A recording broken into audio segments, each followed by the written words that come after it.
I'm pregnant.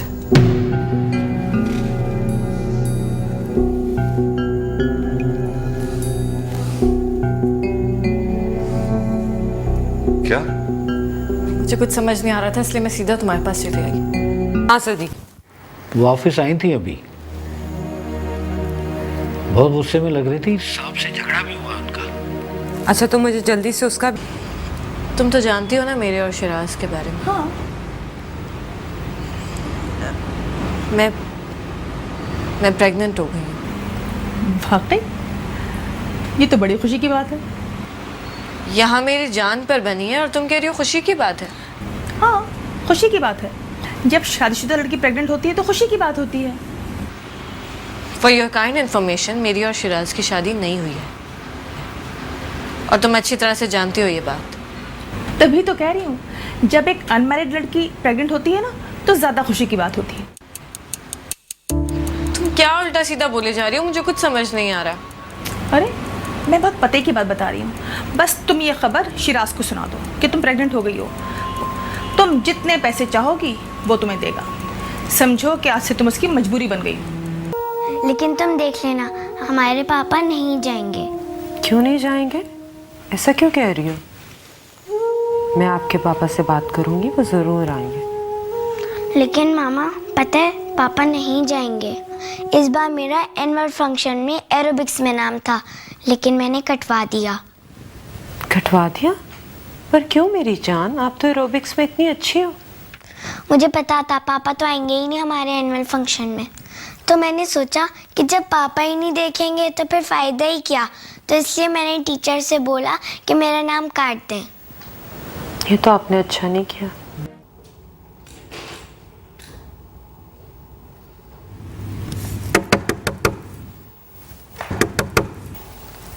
Come in.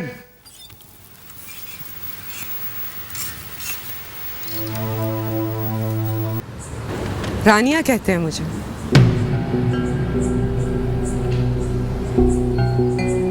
Rania? Mrs रानिया शिराज। बच्चों से उनका बाप क्यों छीन रही हो? मैं तुम्हारे बच्चों की जिंदगी बर्बाद नहीं कर रही।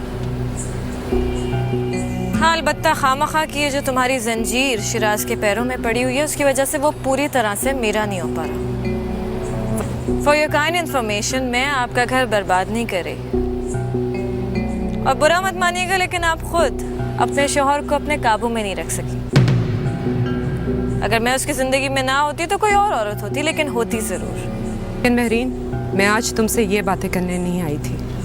एक औरत होने के नाते एक औरत को रिक्वेस्ट करने आई थी। छोड़ दो मेरे शौहर को। यही बात मैं तुमसे भी कह सकती हूँ। नहीं कह सकती। मेरी बात अभी पूरी नहीं हुई। मैंने भी बहुत वक्त दिया है शिराज को, अपनी जिंदगी के कई साल दिए हैं। कोई टाइम पास नहीं किया। शिराज का और मेरा एक जज्बाती ताल्लुक है। ना वो मेरे बगैर रह सकता है और ना मैं उसके बगैर। और इसका अंदाजा तुम्हें अब तक हो चुका होगा। और वैसे भी जब मुझे तुम्हारे साथ शिराज के रहने पर कोई एतराज नहीं, तो तुम्हें मुझ पर एतराज क्यों है? और हाँ, ये जो तुम बार बार बच्चों की बात कर रही हो, तो let me tell you something very interesting. मेरे और शिराज के ताल्लुक की गहराई का अंदाज़ा तुम्हें यकीनन इस बात से हो जाएगा कि मैं शिराज के बच्चे की माँ बनने वाली हूँ। ये औरत क्या कह रही थी? क्या कह रही थी? सुन रही थी मैं सब। तो ये सब सही नहीं है बेटा। ये घर मैं चलाती हूँ, इस घर का सारा खर्चा मैं उठाती हूँ। मैं तो तुझे समाने की ऊंच नीच समझाने की कोशिश कर रही हूँ। इस छोटी सी उम्र में आपसे ज्यादा दुनिया देख ली है मैंने माँ। मैं अच्छी तरह से समझती हूँ ना सिर्फ इस दुनिया की ऊंच नीच को, बल्कि अपनी जरूरियात और मजबूरियों को भी। मैं जैसे जी रही हूँ मुझे जीने दे। मरना कोई मुश्किल तो नहीं, बस मरने की दुआ चाहिए।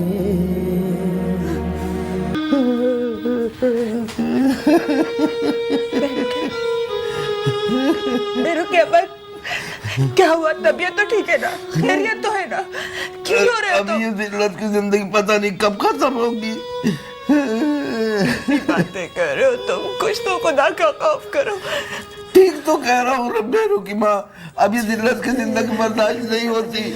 इस जिंदगी से तो मौत बेहतर है। या अल्लाह, मेरे मालिक मुझे उठा ले। मरना कोई मुश्किल तो नहीं। देखो, जब हमने फैसला कर लिया था कि हम शाम को मिलेंगे और मिलके कोई सोल्यूशन ढूंढेंगे, तो फिर क्या प्रॉब्लम है? क्यों आ जाती हो बार बार एम्बैरस करने मुझे ऑफिस? तुम्हें मैं ऑफिस आकर इतना एम्बैरस नहीं करती होंगी जितना कल तुम्हारी बीवी ने मेरे घर आकर मुझे एम्बैरस किया है। रानिया तुम्हारे घर आई थी? जी, और कल रात से मेरे माँ बाबा डिप्रेशन में है क्योंकि उन्हें वो सब कुछ पता चल गया जो मैं उन्हें बताना नहीं चाह रही थी। और तुम्हें क्या लगता है, अभी सिर्फ तुम्हारी बीवी को पता चला है, कल सारी दुनिया को ये राज पता चल जाएगा और फिर सिर्फ तुम्हारी बीवी नहीं बल्कि सारी दुनिया हम दोनों की इंसल्ट कर रही होगी। समझो तुम? मेरू प्लीज मेरी बात सुनो। मुझे सिर्फ तुम ये बताओ कि क्या करने वाले हो तुम मेरे और मेरे इस बच्चे के साथ। मेरू, तो मेरी बात पूरी हो। क्योंकि अगर तुम मुझे नहीं बताओगे तो मुझे खुद कोई ना कोई फैसला करना पड़ेगा। मेरी बात तो सुनो तुम। अब मैं मजीद खामोश नहीं रह सकता। इस घर में जो हो रहा है मैं मजीद बर्दाश्त नहीं कर सकता। ये सोच सोच के कि इस घर में, मेरे घर की चारदीवारी में क्या चल रहा है, मेरी कनपटियां फटने लगती हैं। मुझे तो ऐसा लगता है कि मेरे दिमाग की नसें इस सोच और गैरत की वजह से फट जाएंगी। क्या कर रही हूं मैं? जरा मुझे भी तो पता चले कि मैं क्या कर रही हूं। मेरा बेटा, तेरे बाबा तो मुझे बात करने दो माँ। जी बाबा, बोलिए, ऐसा मैं क्या कर रही हूँ जो नाकाबिले बर्दाश्त है आपके लिए और इस घर के लिए? नौकरी करती हूँ, धूप में चलती हूँ, इस घर का किराया देती हूँ, खर्चा देती हूँ, ये सब कुछ नाकाबिले बर्दाश्त है आपके लिए? अब सॉरी टू से बाबा, लेकिन व्हील चेयर पर बैठकर अखबार पढ़ना बहुत आसान होता है। क्या कह रही हो तुम? ये मुझे बात करने दो माँ। जी बोलिए बाबा। व्हील चेयर पर बैठकर अखबार पढ़ना बहुत आसान होता है, लेकिन पैरों पर चलकर जिंदगी का कांटों भरा सफर तय करना बहुत मुश्किल। वो पैसे जिनसे अखबार खरीदा जा सके कमाना बहुत मुश्किल होता है। अगर आपने अपनी जिम्मेदारी सही तरह अदा की होती, हमारे लिए इस घर के लिए कुछ बनाया होता, तो आज हमारी ये हालत ना होती। मुझे किराया, खर्चा, आपकी दवाइयों के लिए दर दर भटकना ना पड़ता। शायद आपको भी अफसोस ना होता और वो सब कुछ बर्दाश्त ना करना पड़ता जो आज आप कर रहे हैं। सीढ़ियों से गिर गई है, खून निकल रहा है। ओह माय गॉड, कौन से हॉस्पिटल में? मैं अभी आ रही हूँ। रानिया, रानिया! मामा बहुत दर्द हो रहा है। मामा बहुत दर्द हो रहा है। मामा बहुत दर्द हो रहा है। स्टिचेस तो नहीं आएंगे? नहीं, अल्लाह का शुक्र है, इतनी गहरी चोट नहीं है। तुम ये बताओ, तुम मेहरू के घर क्यों गई थी? शिराज, हम ये बात बाद में भी कर सकते हैं। माहम की हालत। मैं जो तुमसे सवाल पूछो उसका जवाब दो। तुम मेहरू के घर क्यों गई थी? बोलो, व्हाई?